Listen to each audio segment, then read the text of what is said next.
From Hollywood, it's time now for... Johnny Dollar! Johnny Dollar! Yeah, I'm Johnny Dollar. There's a phone call for you in the office, Mr. Dollar. But my plane's about to take off. He said it's very urgent, sir. Well, it better be. If I don't get back to Hartford. Hey, look, my name's Dollar. I understand you have a... Oh, thanks. Johnny Dollar. Todd Swam, Johnny, at the Chamber of Commerce. Oh, Todd, look, I'm sorry I didn't have a chance to say goodbye to you, and I appreciate all your Johnny. help. Like your city, too. Nice people, good fishing. But I barely had time to make my plane reservation, pack my stuff, Johnny, and... you've got to cancel your reservation. Cancel? My plane's all ready to leave. Earl Poorman is on his way to the airport now to pick you up and bring you back here. Look, we proved that the accident in that rocket fuel laboratory was an accident. I know. Dr. Allworth's technician, that Leon I know, Salkoff, Johnny, is not a I Russian know. spy. So the company will pay for the damage, and that's that. Will the company also pay a claim on Leon Salkoff? Don't see why not. Now, look, I got to catch my... What? Salkoff is dead? Johnny, it looks like murder.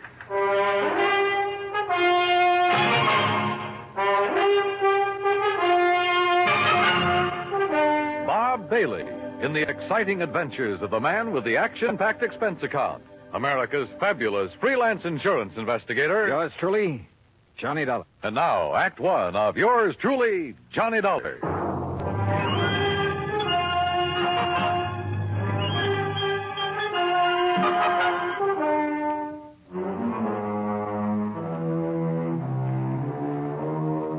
Expense account submitted by Special Investigator Johnny Dollar to the Tri-State Life and Casualty Insurance Company, Sarasota, Florida.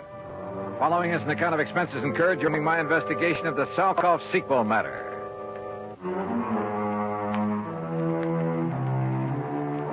Expense account item 1, $3, no show penalty for canceling the flight back to Hartford. By the time I hung up the phone on Todd Swam, Earl Poorman had pulled a shiny new Cad into the airport parking lot, and we took off. I'm glad Todd caught you before you climbed aboard that plane, Johnny. Earl, he said that Leon Salkoff had been murdered. That's what it looks like. Well, what happened? Actually, he's just disappeared.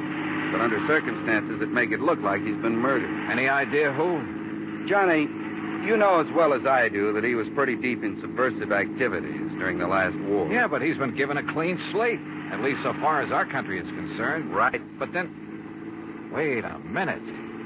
If some of his old pals, and we know there are plenty of them in this country, working for the other side. Right. If they know he's working for us, the first thing they'd do for the sake of their great and glorious cause would be to eliminate one Leon Salkoff. Yeah, or at the very least persuade him, and I mean torture him, into telling the formula of the stuff he's helped Dr. Allworth develop. Exactly. Where and how did it happen? Well, you'll have to get the details from Todd Swam. Us common people aren't even allowed to know where Allworth's lab is hidden away, you know. That's why I'm taking you to see Todd. Then drive on.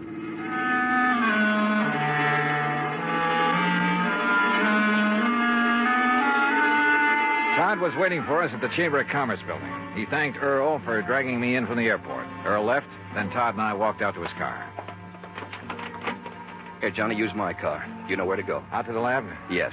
You still haven't told me what happened to Leon Salkoff. Because I don't know exactly. Dr. Allworth called me from the nearest phone down there, told me Salkoff is gone and that he's sure he was murdered. Have you dragged the police in on this? No, but I telephoned the FBI in Washington. They've promised to send a man. Well, do they know I'm here? They might not want any interference. Well, I told them about your investigation down there at the lab, and they said to give you a free hand. All right, good. Well, I better get going. Johnny, let me know what you find out.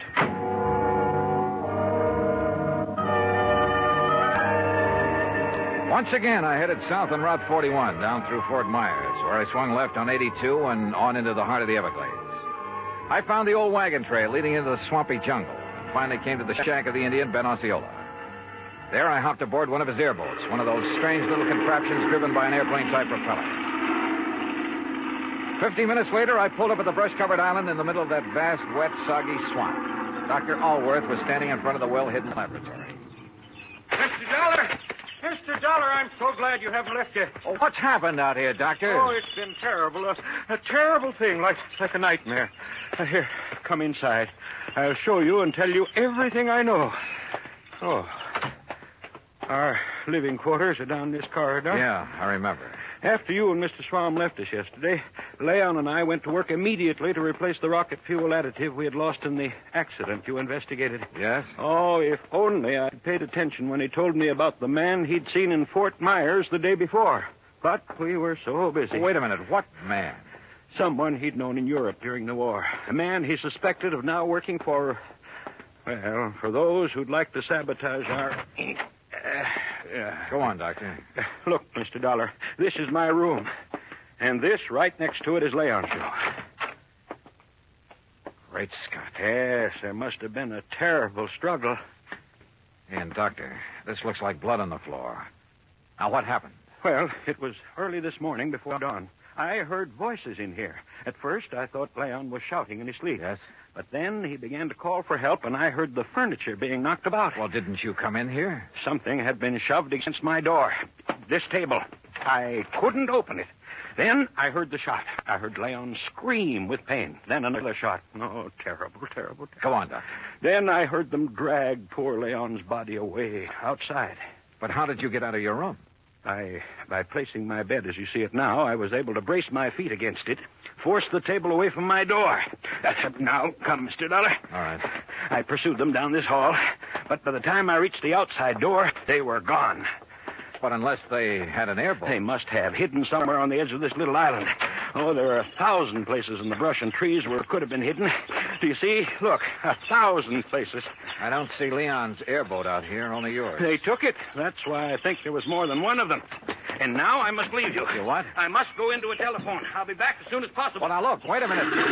Dr. Allworth. Now that you're here in charge, I must telephone the FBI. No, wait. They've already been notified by... Well, I'll be darned if I'm going to chase him.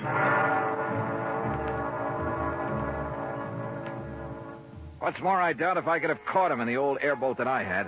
So, all right, it would give me a chance to look around alone. Sometimes that's the best way.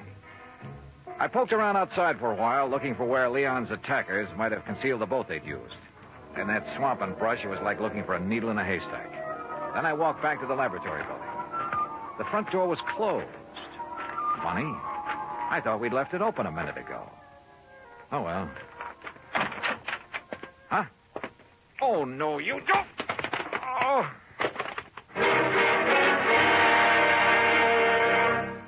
Act two of yours truly, Johnny Dollar, in a moment. The historic heroes of boyhood have stood out in the minds of most of us as we have thought about the gallant deeds and actions in which they participated. To be gallant is to be brave. To be brave is to have courage. And courage is that quality of mind that enables us to meet danger and difficulties with firmness and resolution, and a stubborn persistence and unwillingness to acknowledge defeat in the face of dangerous opposition. An outstanding example of a man who many times faced dangerous opposition in the form of overwhelming odds was Commander, later Captain, David McCampbell of the United States Navy. An aviator and an inspiring leader, Commander McCampbell, during World War II, led his small fighter group against a large force of 80 enemy aircraft trying to attack our fleet on June 14th, 1944. During the fierce fighting, he personally destroyed 7 planes in this single engagement before he and his group succeeded in routing the enemy.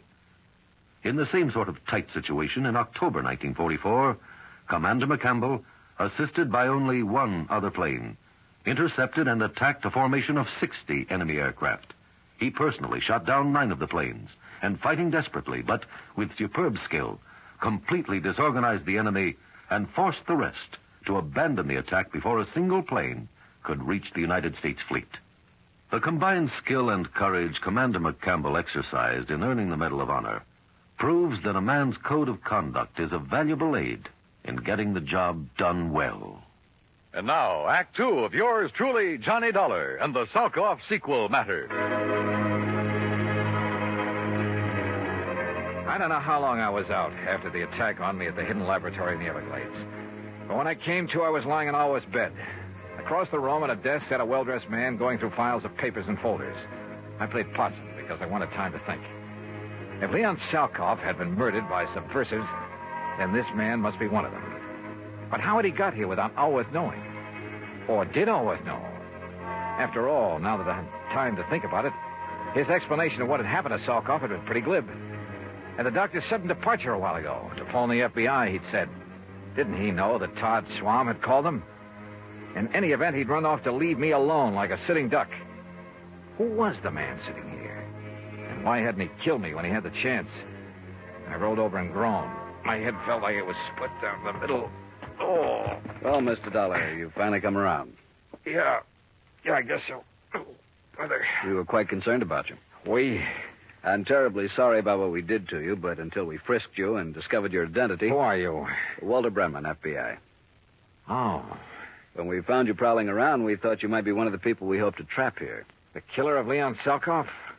Salkoff is not dead, Mr. Dollar. What? Have you forgotten a case here in Florida that you handled last year? Parley Barron. Yes, another scientist who apparently disappeared.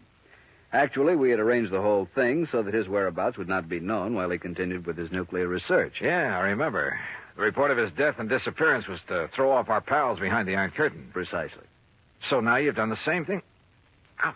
Again, I'm sorry, Dollar.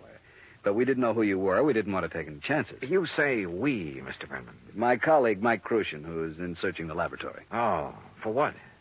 There are two groups. Agents from behind the Iron Curtain who would like to get to Leon Salkoff, either to gain the secrets he's learned in this laboratory or to get rid of him because of his help to this country's defense and missile programs. So if he's reported dead, each will think the other did it and they'll stop chasing him. Exactly. We had to act fast because Leon has already spotted some of his ex-pals, as you call them, in this general area. Does Dr. Allworth know this whole thing was rigged? No, and you mustn't tell him. He's a great scientist, but... well, he might let the cat out of the bag. Stall him, Dollar. Stall for time. Drag out your pretended investigation. It'll delay always bringing in the police, that sort of thing, until we can take care of Salkoff. That is, install him in his new place. Well, maybe I'm a little muddled because of this wallop on the head, but I should think you'd tell everybody you can, to make sure his so-called death is publicized. Make sure these people who are after him will get the word. Don't worry, they know. I'd stake my life on it. And needless to say, if any of them come out here, we'll be ready for them. Oh, Michael, what did you find? Nothing. A single salt. Oh, see, Mr. Dollar's come too. Yeah, almost. Say, I'm sorry about the way I slugged you, Dollar. Yeah, me too. I'm sure Walter told you why. You find anything in here, Walt? No. I'm afraid we'll have to go back. Oh, Dollar. Yeah? I take it Dr. Allworth is in on one of his usual all-day trips for supplies? Yeah, something like that. We've got to leave you for a while. You have your gun. You know what to do if anyone suspicious comes around. Well, now, look, when the doctor comes back, I'll have to tell him you've been here. Fine, and that we'll be back. Well, yes. We'll be back. Oh, sure, yeah. Well, Dollar, we'll see you later, huh? Now, you rest. You need it. You're not kidding. Come along, Michael.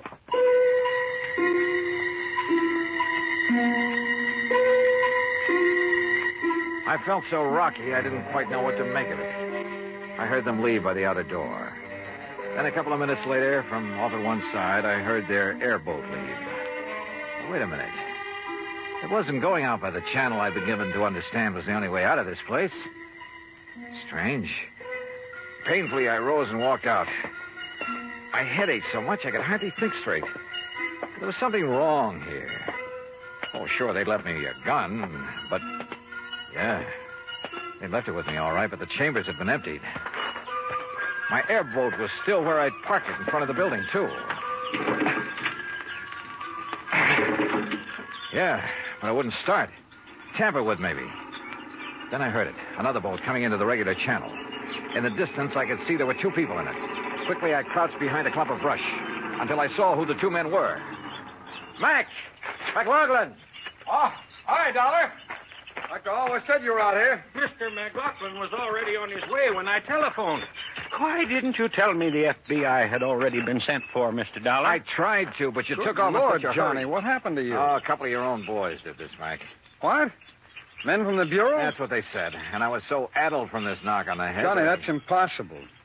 What do they look like, Walt? What are their names? Walter Brenman, for one. Brenman, 5'11", sparse gray hair, blue eyes, about 150 pounds, mark of spectacles on his nose. Perfect description. And the other? Michael Crucian. Heavy set, maybe 5'6", about 200 pounds. Right. Small scar above the right eye, heavy, almost gravelly voice. Yeah, Brenman and Crucian, huh? so they said. We're in trouble, Johnny. What? Unless I'm completely cockeyed, those are the boys who kidnapped and probably killed Leon Salkoff. Mac. We've been waiting a long time to catch up with them. Their real names are Brenmanoff and Krushinsky, spies and killers from, well, you know where.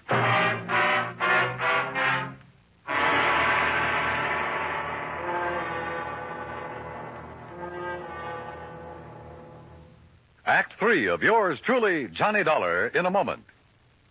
Our flag now numbers 50 stars, and behind each star there stands yet another flag representing one of the 50 states. New Jersey's flag was created at the direction of George Washington. In 1779, General Washington directed that the New Jersey Continental regiments wear coats of dark blue with buff-colored facing. This was done as a tribute to the former ruler of these colonies, the Dutch, whose national colors were buff and blue. Later, he instructed that the field on the flag of New Jersey should be the same buff color, and the state coat of arms in blue be placed upon it. The state's motto, reflecting the aspirations of all who came to these shores, is also inscribed on the flag: liberty and prosperity. This flag was displayed proudly before the combined American and French armies at the surrender of Cornwallis's army at Yorktown. New Jersey's state flag, the flag of the third state to enter the Union, was adopted on March 26, 1896. And now, Act 3 of yours truly, Johnny Dollar, and the Salkoff sequel matter.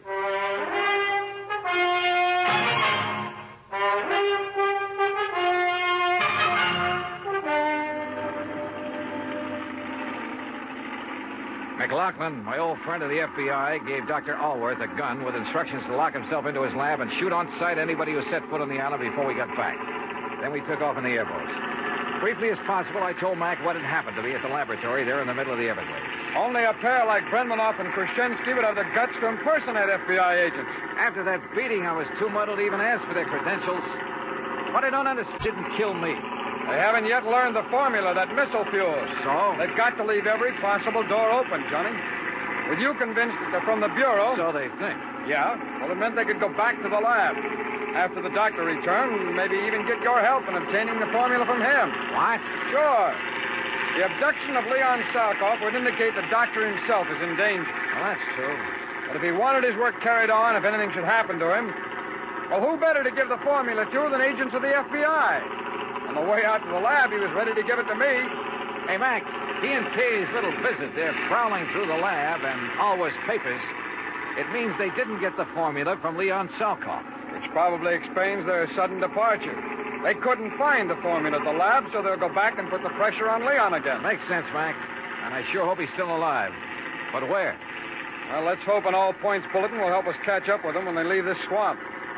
Got to come out of it somewhere. They've had a big head start on us. Yeah, but this channel we're taking is the most direct route to the highway. Any highway. They carried off their pose pretty well. They even knew about that Farley Barron matter I handled with you boys. Well, why not? You broadcast the whole thing on your radio show. You gave me clearance. Sure. But just keep mum about this affair, huh? Until after the boys on the East Coast launch a space satellite successfully. Don't worry.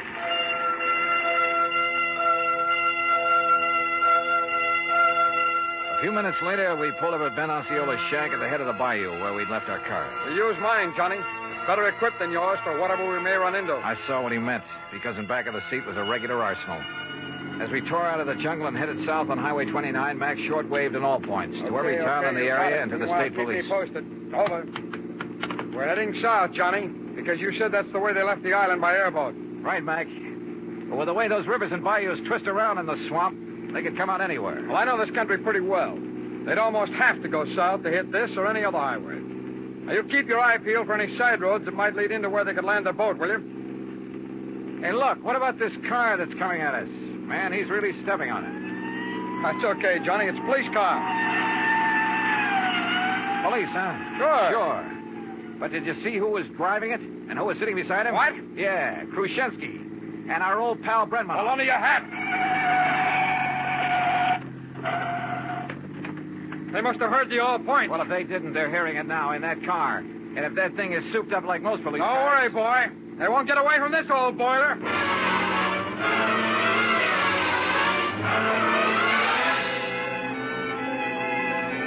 Mac wasn't kidding. How we held the road at over 100 miles an hour, I'll never know. Thanks to the siren on the stolen police car, the road ahead was kept clear. They must have recognized me, though, when we passed. When we finally started to pull up on them, they fired the first shot. I can't weave at this speed, Johnny. Stay down low. I've loaded this gun from the stuff in the back. Watch. Put that lemon squeezer away. Grab the Tommy gun in back of the seat. Right. You got it? I got it. All right, Mac, keep your hands on the wheel.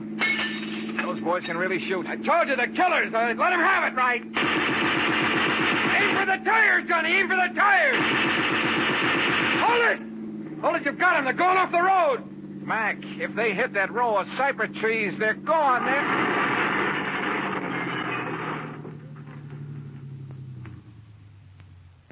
Yeah, they are.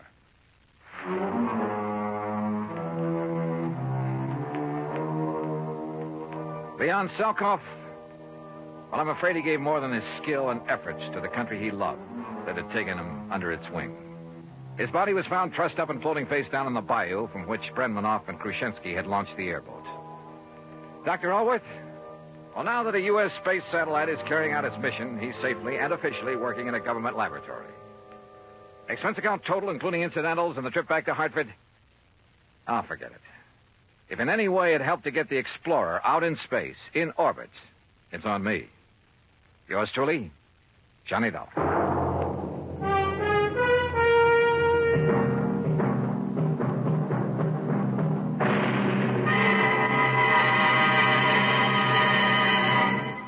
Our star will return in just a moment. A question that has been asked many times is, at what age does a boy become a man? It isn't when he reaches the age of 21, but when the qualities of grit and determination within him make him face up to the responsibilities of a job to be done, no matter what the difficulties. On May 21st, 1862, during the Civil War battle at Corinth, Mississippi, William H. Horsfall was serving as a drummer with Company G of the 1st Kentucky Infantry. During the furious and deadly engagement, he saw his captain fall wounded between the lines. Although, as a non-combatant, Horsfall was supposed to stay out of the range of fire, he rushed bravely forward at the risk of his own life to aid his wounded captain. Ignoring the fact that they were in the midst of a continuing and deadly hail of fire from both sides, the courageous drummer dragged the wounded officer to a place of safety, thereby saving his life. Later on, Horsfall grabbed a gun and some ammunition and went into the fight. But his commanding officer finally sent him to the rear, recommended him for the Medal of Honor, and gave him a furlough.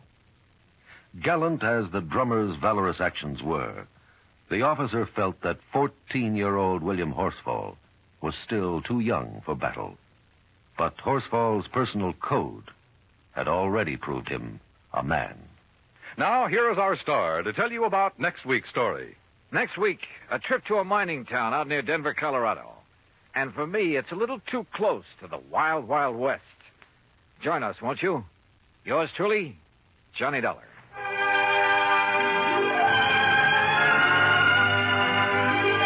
Yours truly, Johnny Dollar, starring Bob Bailey, originates in Hollywood and is produced and directed by Jack Johnstone, who also wrote today's story. Heard in our cast were Herb Ellis, Vic Perrin, Harry Bartell, Jack Crucian, Lou Merrill, and Stacey Harris. Be sure to join us next week, same time and station, for another exciting story of yours truly, Johnny Dollar. This is Dan Gubberly speaking.